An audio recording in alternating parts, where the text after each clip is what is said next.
Good morning and vanakkam. In this video, we're going to be reading from Dancing with Shiva, Hinduism's contemporary catechism, written by Sadhguru Sivaya Subramania Swami, a richly illustrated sourcebook of Indian spirituality in question and answer form, exploring how to know the divine, honor all creation, and see God everywhere, in everyone.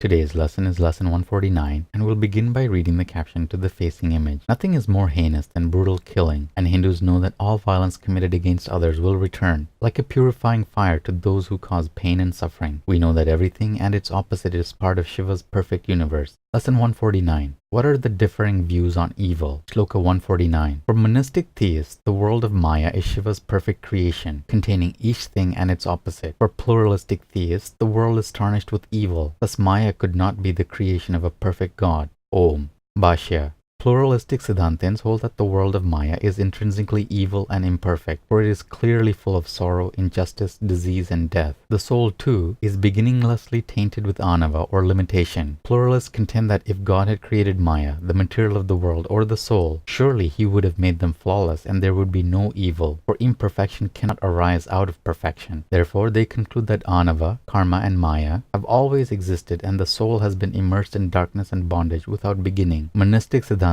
hold that when viewed from higher consciousness, this world is seen as it truly is, perfect. There is no intrinsic evil. God Shiva has created the principle of opposites, which are the means for the soul's maturation, beauty and deformity, light and darkness, love and hate, joy and sorrow. All is God Shiva himself. In him and of him, a perfect cosmos has issued forth from a perfect creator. The Tirumandaram says, all manifestations of nature are his grace. All animate and inanimate are his pure grace. As darkness, as light, the Lord's grace pervades. Om Namah Shivaya.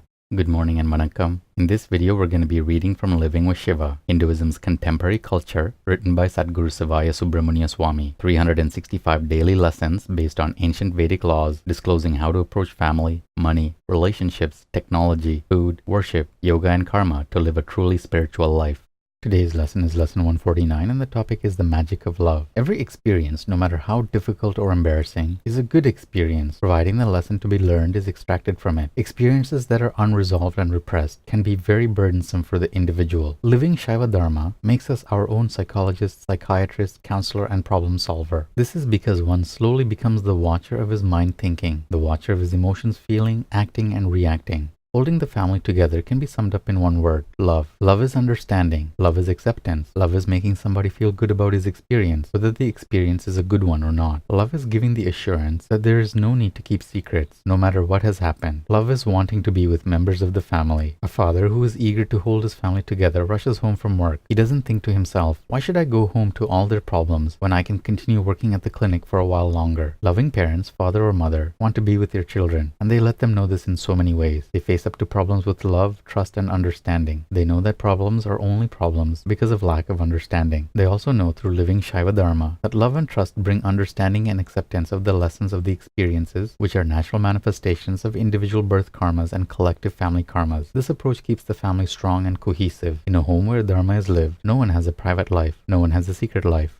When harmony persists in the home, harmony permeates the community, and harmony permeates the country. When love and trust prevail in the family, love and trust extend to the local community, and the country becomes stronger and more secure. Making strong distinctions between good and bad does not help youths understand their desires and temptations. The only path through their lives is one experience after another. They evolve into better people through understanding their experiences. Children and young adults who have been holding secrets and now feel that it is time to become close to their family again should tell their parents they want to be completely open and disclose what they have been hiding. Then give parents a few days to adjust and prepare to listen. Once reconciliation takes place, hugging and talking will begin again, and the warm, loving feeling of family will take over the home. Something magical happens when secrets are brought out in the open among loved ones. Many youths have told me that when secrets were divulged, their parents were surprisingly understanding. Secrets are psychic burdens, and releasing them, youths tell me, gives a great sense of upliftment, like a balloon dropping its counterweight and soaring skyward. They feel instantly closer to their parents, free of guilt, happier, less stressful, no longer defensive, and more interested in helping others. One of the biggest areas of secrecy is sex. It is important that parents give their children an education in sexual behavior early on. This will also bring and keep the family togetherness. Many parents find it difficult to talk about sex, pornography, drugs, and the various other kinds of temptations the world offers today. If this is the case in your home, it is best to seek community or professional help. Not talking leaves children unprepared.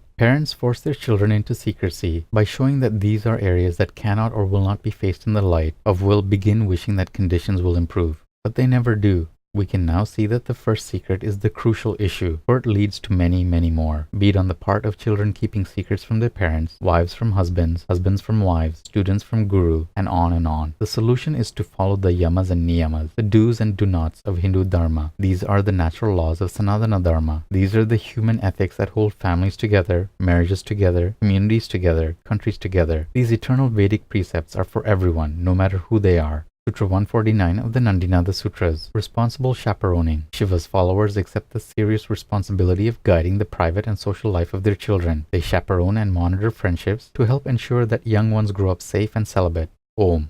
Good morning and vanakkam. In this video, we'll be reading from Merging with Shiva, Hinduism's Contemporary Metaphysics, written by Sadguru Sivaya Subramania Swami. 365 enlightenment lessons from a mystical master, revealing the depths of Raja Yoga, the clear white light, the states of mind, and the ultimate spiritual destiny of every seeker.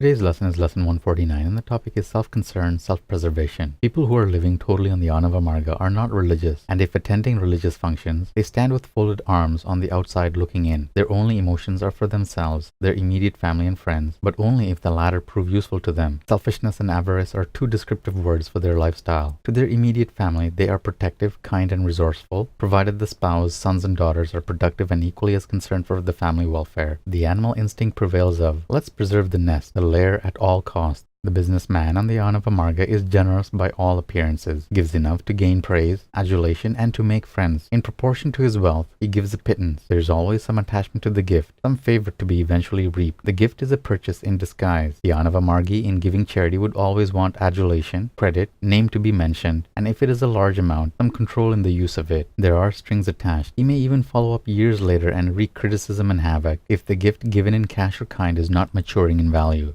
In contrast, the devotee of God on the Kriya Marga would know that he was only giving to himself through indirection and place his gift freely in the hands of those he trusts. Trust is always preceded by love. There is no difference between the two except the method of follow-up. The Anava Margi becomes the law. The Kriya Margi knows that divine law will work for him if he follows the path of righteousness, while the Anava Margi is driven to manipulate the law in fulfillment of each of his concerns. Emotional ups and downs are contingent to the Anava Marga. 4 steps forward, 3 steps backward, a step to the side, 6 steps forward, 2 steps backward, a step to the side, 6 steps backward, 3 steps forward, a step to the side. It is an amazing dance. It's a maze. They all think they are going someplace. This dance of ignorance is not one of Lord Shiva's favorite dances, though it is definitely one of his dances. He does it with a smile and a sneer, mirth and a tear on his face. He actually has most of the world doing this dance now. Ignorance is equally distributed throughout the planet. The intrinsic ability to ignore, consistently and persistently, the eternal truths of the Sanatana Dharma is one of the great qualifications of the Anava Margi.